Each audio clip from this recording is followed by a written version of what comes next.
Você vai enfrentar a prova de concurso elaborada pela Banca CESP? Então, seja muito bem-vindo ao Manual de Sobrevivência.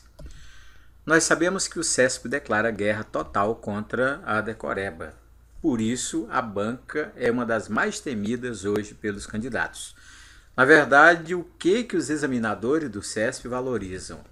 O entendimento, tanto do texto quanto da proposta do enunciado. Valorizam a compreensão e valorizam a capacidade de inferência. Essa última capacidade que pode ficar muito afetada se na leitura do texto você tem uma compreensão parcial. E o que leva um adulto a ler um texto e decidir meio no escuro, meio no rumo? Pode ser o vocabulário, você tropeça muito em algumas palavras, não tem noção exata do que elas significam. Pode ser a complexidade das frases. Os autores têm mania de produzi-las na ordem inversa. Você teria que treinar, colocá-las na ordem direta para melhorar a compreensão. E só depois dessa compreensão total é que você está capacitado para tirar inferências lógicas. Como não há essa prática, como não há esse cuidado no dia a dia de ler e interpretar, o que ocorre muito é que você tem a última capacidade afetada. Você confunde o que é verdadeiro e o que é falso, o que é certo e o que é errado. Com essa técnica, a banca tenta combater aquelas respostas mecânicas, a famosa memorização ou a famosa decoreba. Mas qual é o princípio básico do CESP? É ler e interpretar. Não sei se você lembra, mas o Marx tem uma frase que diz: ler livros não te faz melhor, saber interpretá-los sim. Portanto, às vezes a pessoa já leu muitos livros, mas é aquela leitura mecânica, aquela leitura sem a pausa necessária para digerir o que está lendo. Ou ainda, aquela leitura que parece de robô, você não para questionar a razão de uma vírgula ou de um travessão, ou das reticências. E os examinadores cobrem exatamente esse ponto fraco, esse nosso alinhamento aos detalhes gramaticais. Isso faz da maioria de nós leitores superficiais, naturalmente sem a prática de questionar. Bem, o CESP parte do princípio de que você tem prática. Olhe bem para a palavra, prática, né? Não é a primeira vez que você está lendo, não é a primeira vez que você está interpretando, não é a primeira vez que você está tirando inferências lógicas. Então você tem prática de ler e interpretar tanto o texto quanto o enunciado. Naturalmente você tem prática de deduzir a respeito daquilo que acabou de ler.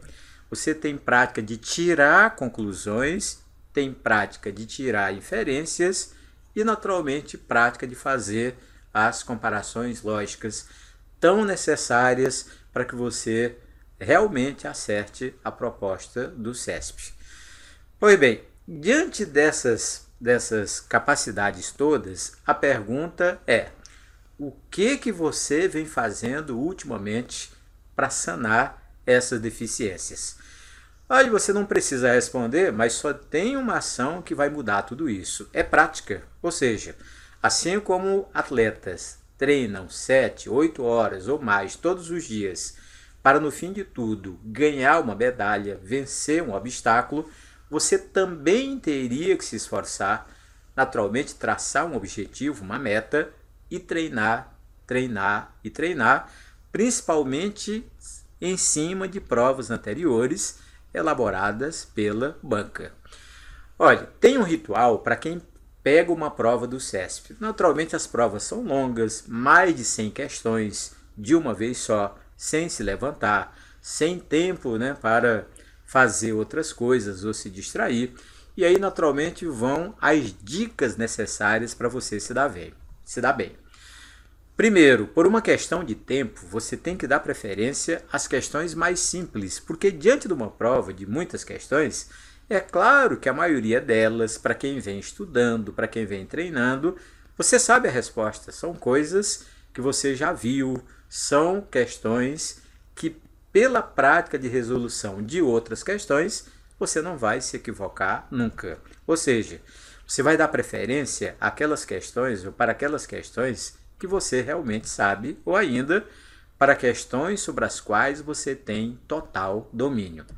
Naturalmente, deixe para depois aquelas questões mais complexas, aquelas que vão exigir que você pare, pense mais um pouco, e isso você já ganhou tempo porque resolveu as mais simples. E deixe por último, mas por último mesmo, aquelas que você realmente não sabe. Combinado então? Olha, outro detalhe é que diante de propostas, quando o CESP faz uma proposta falsa, errada, ela é muitas vezes mais do que errada. Ela é uma proposta absurda. Mas quem é que percebe de verdade essa absurdez? Naturalmente, quem tem base, quem domina os princípios básicos do conteúdo proposto. Naturalmente, você nota a absurdez porque já resolveu questões parecidas, questões similares. Você não está resolvendo aquele tópico pela primeira vez. Já é uma prática sua, você conhece tudo que é mais comum na prova da banca. E, naturalmente, você consegue identificar dentro do enunciado o detalhe que torna a proposta absurda. Isso é muito importante para que você, mesmo errando, não erre de maneira feia, mas erre dentro de uma certa lógica. Por que dizer errar dentro de uma certa lógica? Porque não tem jeito, você realmente vai equivocar, você vai errar alguma coisa. Mas não errar de modo absurdo, porque isso aproxima você de um desempenho satisfatório. Vamos ao exemplo de uma proposta absurda. Vamos lá. Olhe essa proposta do CESP, da prova da ANTAQ em 2014 sobre crase. Então eles propõem em apreços estaria correto o emprego do sinal indicativo de crase. Olhe, para um camarada que não tem base, para um camarada que leu superficialmente sobre crase, pode até parecer uma proposta lógica, mas vá por mim, são dois detalhes absurdos que a proposta contém. Quer ver? Olha o absurdo número 1. Não há crase antes de palavra masculina, é uma base que quase todo estudante tem. Mas tem o absurdo número 2, é que não há artigo definido a quando o a estiver no singular e a palavra seguinte no plural. Significa que esse azinho, diante de uma palavra no plural, ele é apenas uma preposição. Quando você tem essa base, naturalmente você considera que uma proposta como essa que você acabou de ler é uma proposta errada. Mais que isso, é uma proposta absurda a respeito do fenômeno da crase. Quer experimentar se você enxerga proposta absurda aqui, nessa prova da Anatel de 2014? Olha o que a banca diz. É facultativo o emprego do sinal indicativo de crase a partir do século XVII. Vamos ver que essa proposta é absurda, mas ela é absurda duas vezes novamente. Quer ver? Diga. O absurdo número 1 é que só existem na língua inteira 3 casos de crase facultativa. E você tem que ter os 3 na cabeça. Você não pode esperar que isso caia do céu ou que algum parente já morto interfira na hora e sopre no seu ouvido. E quais são esses 3 casos de crase facultativa? Naturalmente, é antes de nome de mulher, é depois da preposição até, ou então antes de um pronome possessivo no singular. Então, quando nós olhamos que a proposta de crase facultativa tem um a antes de partir, pronto, a proposta já é absurda, você não perde mais tempo, é a questão simples que você decide com certeza e com rapidez, naturalmente porque tem bases. Mas tem o absurdo número 2, e qual é ele? É que na locução prepositiva a partir de, o a não é artigo, nunca será, é apenas uma preposição. Portanto, olhe bem, você está diante de propostas que são absurdas ou que contêm mais de um ou de uma absurdez e quando você decide de maneira equivocada é porque realmente não tem base para tomar essa decisão. Portanto, você leu mais uma proposta errada. Olha, você tem que vencer o desespero. Como é que isso ocorre? Naturalmente, diante de uma prova de mais de 100 questões, você não sabe todas. não fique preocupado com isso, é normal, ninguém sabe tudo. Olha, as pesquisas têm provado, têm demonstrado que quem tira os primeiros lugares em provas elaboradas pelo CESP teve um desempenho de 80%. Veja, não chega a 90%, muito menos 100%. Portanto, prepare-se para errar, mas naturalmente para errar o mínimo possível. Não errar de tal modo que você fique devendo para a prova seguinte. E claro, né, você vai encontrar esse tipo de questão, naturalmente questão sobre a qual você não dá conta de decidir, e a regra é: não assinale de imediato. Guarde essa questão para o fim de tudo. Naturalmente, deixe para chutar por último.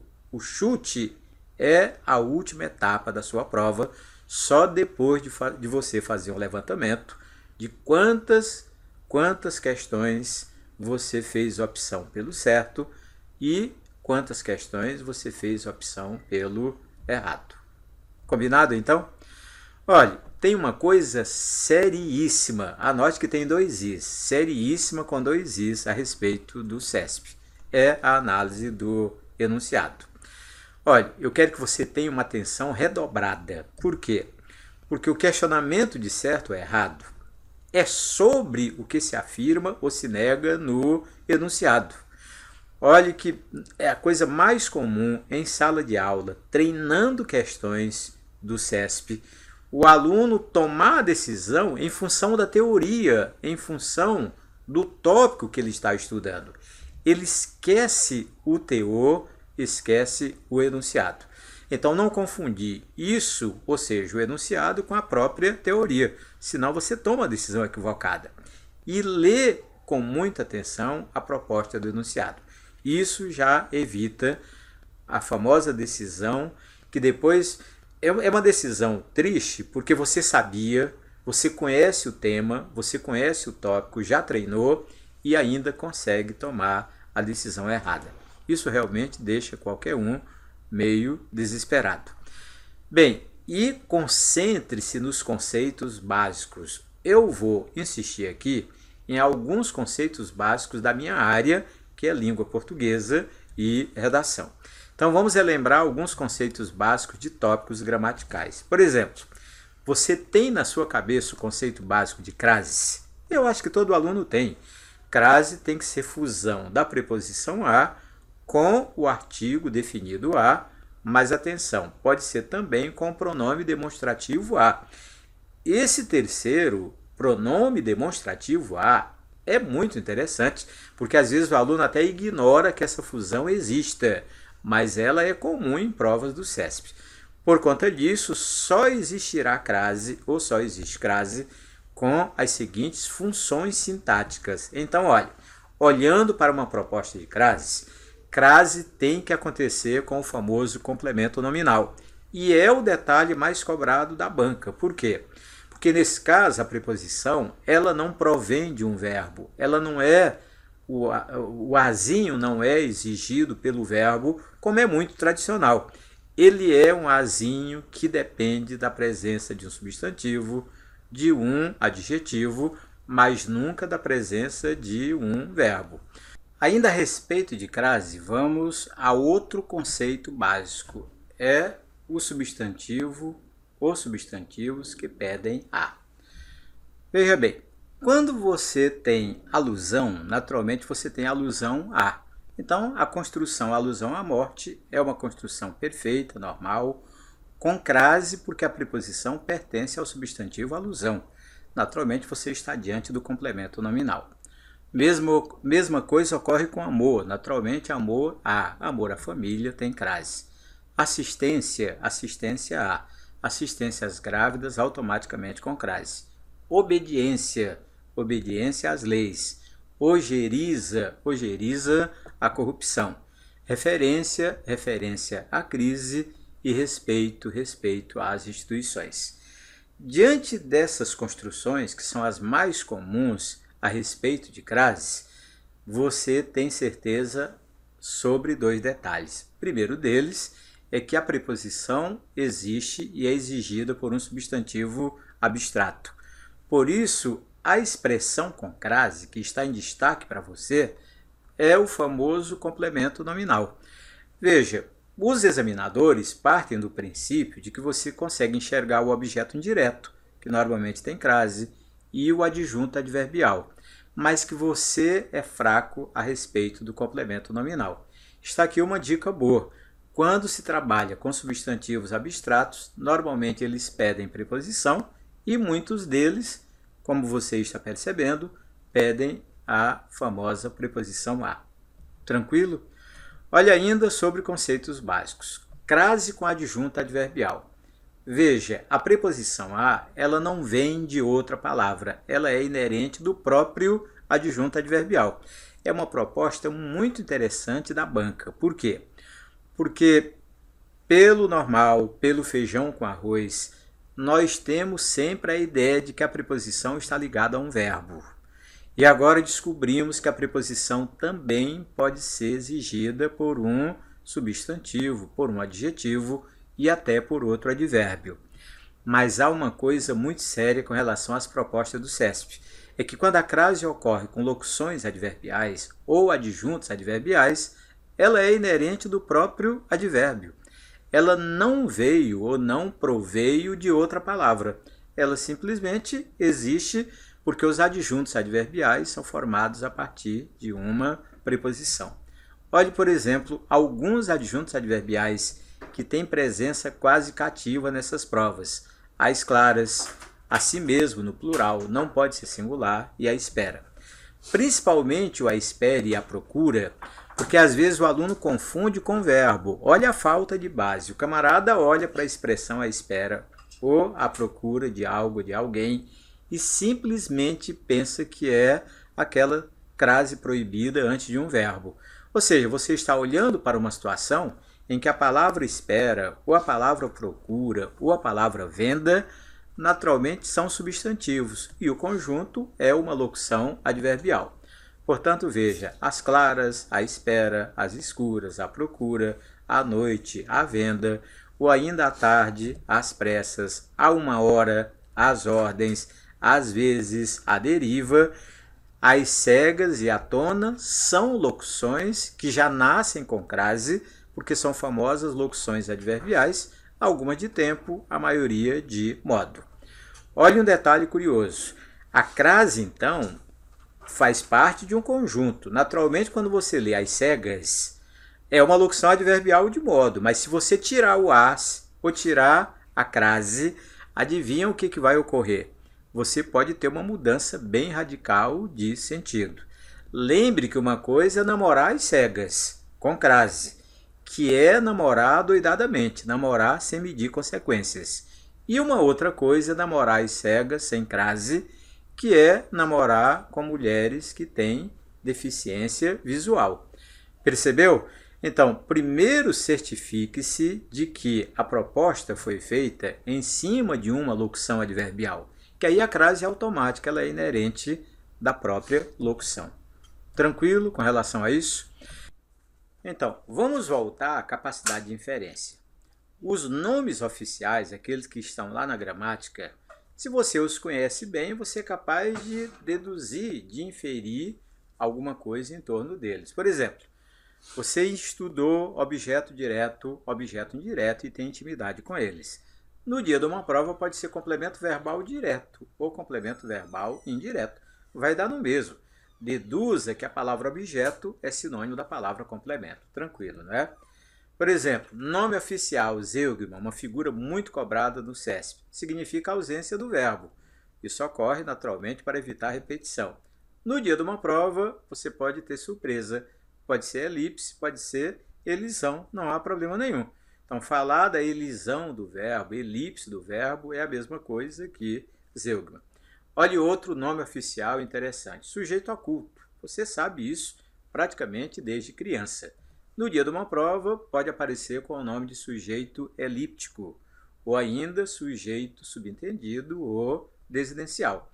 Então, uma vez dominada a base, você naturalmente é capaz de tirar conclusões, tirar inferências e até deduzir que se existe uma figura de linguagem chamada elipse, naturalmente o sujeito oculto no dia de uma prova pode virar o sujeito elíptico com toda coerência. Tranquilo, não é? Olha, o nome oficial é sujeito, mas no dia de uma prova, se você lê agente da ação verbal, naturalmente é o sujeito quando o verbo está na voz ativa. Percebeu o detalhe curioso? Então, agente da ação verbal pode muito bem simbolizar o sujeito dentro de uma proposta da banca. Olha, você tem que treinar por meio de provas anteriores. Por quê? Porque as questões de provas anteriores, elas têm muito a ensinar você sobre a prova que você vai enfrentar. Acredite em mim, nada se cria, tudo se copia. Portanto, entenda, deduza todas as palavras do enunciado. Isso, naturalmente, antes da prova. Estou falando das provas anteriores. Descubra, por meio da resolução de questões, as preferências dos examinadores. Você vê lá um programa de língua portuguesa, por exemplo, né, tá? É o índice da gramática. Portanto, a gramática inteira, ou até um pouco além da gramática, porque envolve a semântica, né, está ali. Mas você, examinando provas anteriores, seguindo um critério de seleção, você descobre o que aparece mais. Mais ainda, entenda a maneira como as questões são elaboradas, porque há mais de uma maneira de cobrar um determinado tópico. Você tem que ganhar intimidade com a maneira que o CESP usa para elaborar a questão. E dentro de um tópico pode ser concordância, por exemplo, quais os casos mais recorrentes. Se você abre uma gramática e vai estudar concordância, você encontra ali mais de 20 casos de concordância na língua. Mas quando você se debruça sobre provas anteriores do CESP, você vai ver que os examinadores têm preferência por uns 4, 5. Posso até enumerá-los aqui para você. É muito comum a concordância com o verbo haver, com o verbo fazer, com o verbo ser, a concordância envolvendo a partícula se e, naturalmente, a concordância envolvendo o famoso sujeito oracional e o sujeito coletivo. Pois bem, eu dei um exemplo de concordância, mas esse exemplo você pode agora estendê-lo para muitos outros tópicos, naturalmente para tópicos que não pertencem à língua portuguesa. E você só descobre isso por meio de provas anteriores. Combinado, então? Agora, deixe os chutes, como eu já havia dito para você, deixe os chutes para o fim. Não vá se deparando com uma questão que você não conhece, questão sobre a qual você não tem nenhum conhecimento, e chutando. Deixe para o fim. Por quê? Porque as questões que você realmente não sabe, você não assinala no momento da leitura. Lê, não entendeu, não é da sua praia, não é do seu conhecimento, deixa por último. E quando você deixa por último, aí você faz uma análise. Terminou toda a prova. Não estou falando só da prova de língua portuguesa, estou falando da prova inteira. 120 questões. Depois que você chega à última questão, aí faça um levantamento de quantas você marcou certo e quantas você marcou errado. Sabe por quê? Porque aí você vai fazer você vai adotar o seguinte critério. Depois de analisar todas aquelas que você tem certeza, aí você faz a soma. Se você marcou mais certo do que errado, naturalmente chute errado. Olha, a prova ela mantém um equilíbrio. Portanto, quem chuta numa letra só, ou quem chuta só certo, pode tirar 0 com a maior tranquilidade. E claro, né, se você marcou mais errado do que certo, naturalmente chute então certo. Você tem mais chance de equilibrar a prova. É claro, não quer dizer que você vai acertar todas que você chutou, mas o índice de acerto aumenta muito quando você leva esse critério, a sério. E claro, né, diante de uma prova de mais de 100 questões, você ficou em dúvida realmente entre 2, 3, no máximo 4, então vá por mim, deixa em branco. Aí você nem precisa chutar. Naturalmente o chute, ele tem critério quando você deixou muitas. Então de 120 questões, 20 20 questões você realmente não sabe. Aí faça aquele levantamento para ver se você, nas questões em que você tem certeza, se você escolheu mais certo do que errado ou escolheu mais errado do que certo. Tranquilo então? Bem, meu amigo, minha amiga, eu quero convidá-lo depois dessa aula sobre o CESP para você fazer um curso nosso online. Naturalmente, você pode começar agora, começar imediatamente. Você faz um curso do CESP, só com questões do CESP, com duração de 6 meses. Você tem todo o programa de língua portuguesa, não vai haver nenhuma surpresa no dia da prova, é garantia nossa. E você tem, olha a quantidade de aulas, são 15 videoaulas com teoria e questões, naturalmente todas as questões do CESP, e depois mais 20 videoaulas somente de resoluções de questões do CESP. Então você vai resolver comigo, passo a passo, com uma didática muito eficiente e já comprovada por muitos alunos, você vai resolver 35 questões e tem 6 meses. Não porque você vai levar 6 meses para assistir a 35 aulas, mas você vai levar 6 meses é porque você vai repetir, porque você vai fazer o que eu estou orientando que você faça. Você vai praticar para que não haja nenhuma surpresa no dia da prova. E agora, o valor de um curso assim. Você terá um programa completo de língua portuguesa com a nossa garantia por apenas R$ 99,90. Você pode dividir isso em até 10 parcelas e isso vai garantir que você domina a prova de língua portuguesa e você sabe que, por tabela, quando você melhora em língua portuguesa, automaticamente você melhora em raciocínio lógico e melhora de modo geral, porque você aprendeu a ler, aprendeu a interpretar, aprendeu a tirar as famosas inferências lógicas. Tranquilo? Olhe, quero fazer um último pedido. Você sabe que língua portuguesa não é para a prova, é para a vida. Portanto, acompanhe o nosso trabalho por meio do Facebook. Eu estou sempre colocando dicas importantes de língua portuguesa, tanto no meu Face do professor João Batista Gomes, quanto no Face do próprio Linguativa. E visite a nossa loja, né? Você ali terá não apenas cursos por meio da banca CESP, mas terá cursos de português básico, terá cursos naturalmente da FCC, da FGV, ou seja, todo um aparato para que você melhore de verdade em língua portuguesa. Obrigado se você ficou até aqui comigo e até o nosso próximo encontro.